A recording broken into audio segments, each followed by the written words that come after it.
We are now at the point, I think, where we can afford to give the members a bit more, and I think we should. Again, like I said again, both from the union side and from the government side, I think we can comfortably give that bit more of clarity in terms of what's going to happen operationally as to what are the changes going to be, so that people can be reassured that there's not going to be any loss of earnings, any job losses.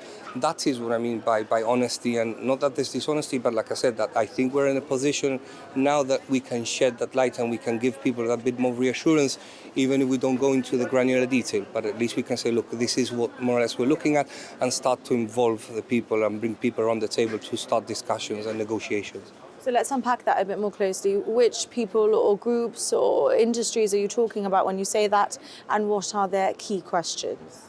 So we're talking about, for example, in terms of the frontier, which is the area that perhaps is going to be impacted the most in terms of the changes, would be the customs and the borders and Coastguard, which we have the negotiating right for both the entities. And it would be questions like, for example, we know that there's going to be much more fluidity. We know there's going to be that loss of the frontier. How are the operations going to work? What are the changes going to be? What systems are going to be implemented? And how is it going to work for the everyday workday of the members? So what is the atmosphere like for those in Borders and Coastguards and Customs at the moment? There is some anxieties, I'm going to be honest. There's discontent, there is a bit of low morale here and there. I mean, we also got to remember there is issues in terms of building, the maintenance of buildings. We know buildings are going to be removed. So that is having an impact, obviously, on the workforce and the way that people are working on the everyday. So that is one of the issues that we brought to the table, and is one of the things that we're looking at. How long things are going to take, what is going to be done in terms of accommodation and all that to accommodate the staff.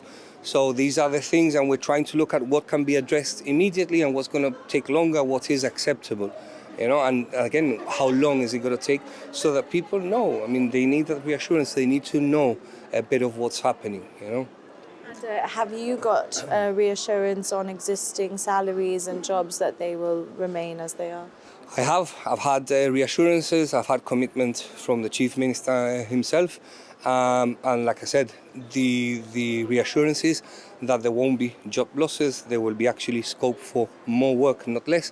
It's just the dynamics are going to change because obviously of the effects of Brexit and the way it's going to work.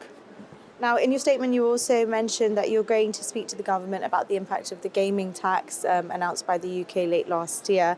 And you said that you'd like to find out what it may mean for public sector remuneration. Do you think the UK gaming tax could mean that the public sector pay increase everyone was hoping for might not be able to go ahead? Again, I would be lying if I tell you I do. It is a concern. I would be lying if I said yes or no, because I really exactly don't know at this point. But what I do tell you, the positive of this is that we have already started the negotiations. We already sat down around the table with the government, and rather than it be done like it's been done in the past, where there were short meetings and it didn't really feel like a negotiation, I can say comfortably that this time round it is very different. We are sat down, we're talking about the concerns, impacts on different situations in the economy, like the taxation. How is it going to be dealt with? How is it going to be handled? And how is it going to affect the public sector?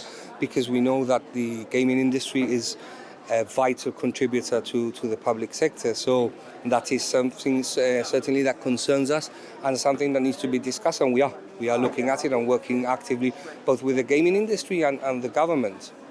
But is there a risk that now, with that being introduced, the public sector pay increase that you were working toward might be stalled?